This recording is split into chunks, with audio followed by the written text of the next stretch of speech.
Hello everyone, welcome to our presentation. Today we're going to explore Unit 1, titled 2 is better than 1, and focus on some important grammar concepts. Our Mega Goal 3.1 will guide us through this journey. In this session, we'll cover key ideas to help improve your understanding and usage of grammar. So let's get started and have a great learning experience together. Today, we're focusing on our lesson objectives, which are designed to help you better understand and use some common, but sometimes confusing English words. First, we want you to recognize the meaning and proper usage of another, other, and others. These words often cause confusion because they are similar, but each has its own specific role in a sentence. Next, we'll look at how to distinguish between other and others. This is important because knowing when to use each one correctly can improve your clarity and accuracy in communication. Then, we'll move on to using do emphatically correctly. Emphatic do is a useful tool in English that helps add emphasis to a statement, making your message clearer and more impactful. Finally, we will apply all these rules through exercises. Practice is key, so we'll go through some exercises to reinforce what you've learned today and make sure you can apply these concepts confidently in your own speaking and writing. Remember, mastering these points will help you communicate more effectively and sound more natural in English. So, let's get started. This slide doesn't contain enough information. That's why we're moving to the next slide. When I say I need another cup, I'm referring to just one more cup, so I use another because cup is singular and countable. If I say I need other cups, I'm talking about more than one cup, so I use other with the plural noun cups. And if I say I need others, I'm using others as a pronoun to replace the phrase other cups, referring to the same idea but more concisely. The key point is that another always goes with a singular, countable noun. Other can go with plural nouns or uncountable nouns, and others is a pronoun that replaces other plus a plural noun, helping us avoid repetition. For example, if I'm referring to two different cups, I might say these cups, but if I want just one more, I say another cup. If I need more than one, I say other cups. And if I want to refer generally to additional cups without specifying which ones, I can say others. Understanding these differences helps us communicate more clearly and precisely about quantities and references. Now let's look at the word another and how we can use it in different ways. First, another can function as an adjective. It's used to describe something additional or different from what we've already mentioned. For example, if you want a different vacation destination or a different cup of coffee, you can say, I'll have another. But another can also be used as a pronoun. In this case, it replaces a noun entirely. For instance, if I know you want to go to Dubai, but I suggest a different idea, I might say, I have another idea. It's important to note that another means an alternative to something previously considered, offering a different option. It also means an additional one of the same kind, like having another cup of coffee when you enjoyed the first one. Keep in mind, another is used only with singular nouns. So whether it's an idea, a cup, or a suggestion, we're talking about one more of that thing. This word helps us add variety or alternatives in our conversations, which is key to clear and flexible communication. It ties into the overall theme of expanding our vocabulary to express ideas more precisely and naturally. Now let's look at how other can be used as an adjective. When we use other, it often means additional or further. For example, I might say, I have invited some other people, which means I've invited some more people besides the ones I already mentioned. Other can also be used before plural nouns, whether they are countable or uncountable. For instance, I'm sorry, but I have other plans, indicating different plans from what we've discussed before. Or, he wants other books, meaning different books than the ones he's currently considering. It's important to note that other is used with plural nouns, which helps us talk about more than one thing or group. So whether it's other options, other ideas, or other resources, you're referring to additional items or concepts. In summary, other is a flexible word that helps us talk about something different or additional, especially when dealing with plural nouns. This makes it very useful in everyday conversations and writing when we want to specify something different from what has already been mentioned. Now, let's look at the word others and how we can use it. It can function as a pronoun, meaning additional or more, and it refers to other persons or things.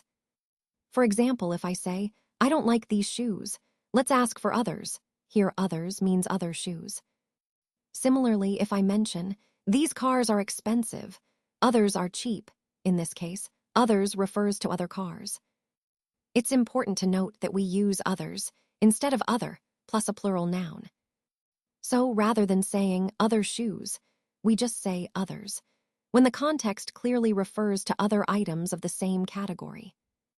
This usage helps keep sentences concise and natural in conversation or writing.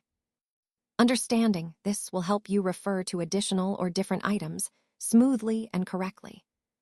Now let's look at the difference between other and others. First, other is used when it's followed by a noun or a pronoun. For example, if I say, these shoes are too small, do you have any other shoes? Here, other is describing the shoes, which is a noun. It's specifying a different pair of shoes. On the other hand, others is a pronoun by itself and is not followed by a noun. For instance, if I ask, these shoes are too small, do you have any others? Here, others is standing in place of other shoes, but it's just a pronoun that refers to additional items. Also, note that others is typically used in plural contexts, with no noun after it. It's a way to refer to additional items or people without repeating the noun. Understanding this difference is important because it helps you choose the right word depending on whether you're referring to specific objects or just general others. This distinction ties into the overall theme of proper word usage and clarity in communication. So as we look at this slide, you'll notice that the words are quite repetitive. Another, others, another, other, others, another. What I want to emphasize here is that this pattern highlights the diversity and variability we encounter. When we consider different situations or cases, you'll see that each one can be unique, yet interconnected. The repetition of another and others underscores how, in many scenarios, we're often dealing with multiple options or alternatives. It reminds us that in our work, embracing differences and understanding that no two situations are exactly the same is crucial. This ties back to our overall theme of adaptability and the importance of being flexible in approach. Recognizing these subtle distinctions helps us make more informed decisions and better tailor our strategies. This slide doesn't contain enough information. That's why we're moving to the next slide. Now let's talk about the emphatic do. When we use do as an auxiliary, it's often to add extra emphasis to a statement. This is especially common in affirmative sentences where we want to highlight something important. For example, instead of just saying, I like apples, we might say, I do like apples to really emphasize that fact. It's also important to remember that do can be used in negative sentences and questions as well. But in this slide, we're focusing on its role in affirmative sentences for emphasis. Additionally, do can be placed before the infinitive verb in these sentences to give that special emphasis.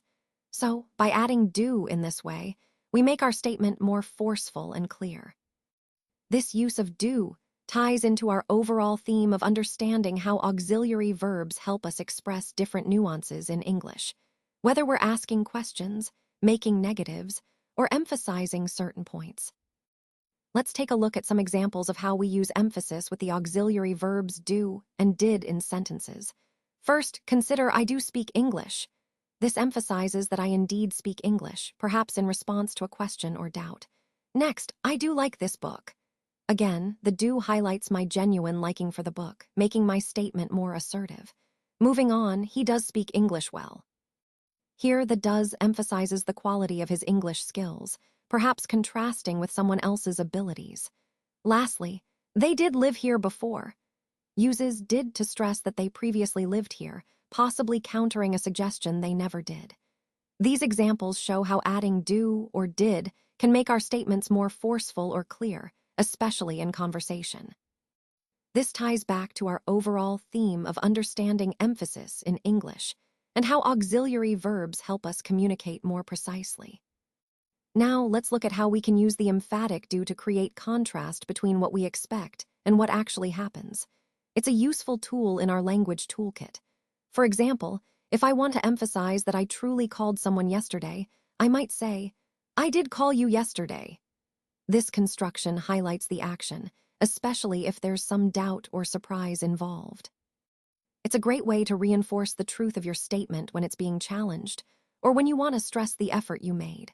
Remember, this technique helps us clarify expectations versus reality, making our communication more precise and impactful.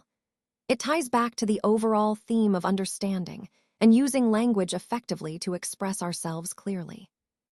All right, let's take a closer look at this slide titled, Find the Fib. What we're really focusing on here is understanding how small changes in sentence structure can affect meaning and emphasis. For example, notice how the placement of I do versus I does makes a big difference. When we say I does like your new jacket, it sounds incorrect because does doesn't align with the subject I. On the other hand, I do like your new jacket is correct and emphasizes our genuine liking. This highlights an important concept: the importance of matching the auxiliary verb with the subject to avoid fibs. Fibs being those little linguistic inaccuracies that can throw off our message. So, the key takeaway is to be mindful of verb forms and word order, especially when trying to emphasize or clarify our statements. This connects to our overall theme of effective communication, making sure our language is both clear and correct to avoid misunderstandings. All right, let's take a closer look at this slide. The phrase, find the fib, is all about spotting the mistake or the incorrect usage in a sentence. Here, the original sentence is, she do look so tired. And that's where the error lies. The key point is that in English, when we're talking about she, he, or it, we need to use the correct form of the verb to do. So instead of do, we should say does in this case. That's why the corrected sentence is, she does look so tired. It might seem like a small change, but it's crucial for grammatical accuracy. Remember, the main concept here is matching the subject with the correct verb form. It's a common mistake, but easy to fix once you spot it. This ties back to our overall theme of understanding subject-verb agreement, which is fundamental to forming clear and correct sentences. So, always double-check who your subject is and choose the right form of do, or does, to keep your sentences correct and natural. Let's take a closer look at this example. The sentence is, I do enjoy that party last night. Now, here's the tricky part. The action happened in the past, so we need to use the past tense. That's why we add did to make it correct. So instead of saying, I do enjoy, we say, I did enjoy. This change shows that we're talking about a completed action. It's a common mistake to forget the did when describing past events, but remembering to include it helps clarify the timing. This is a good example of how adding did emphasizes the past action and keeps our sentences grammatically correct.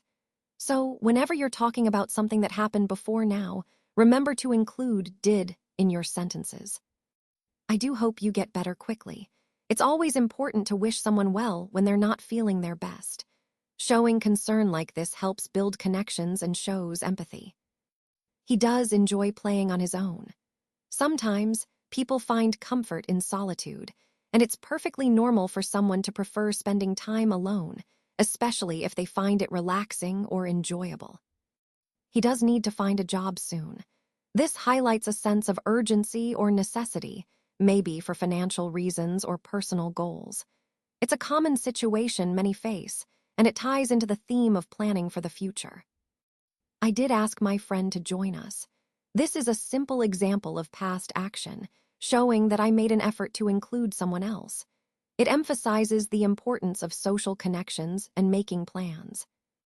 This store does have the best selection.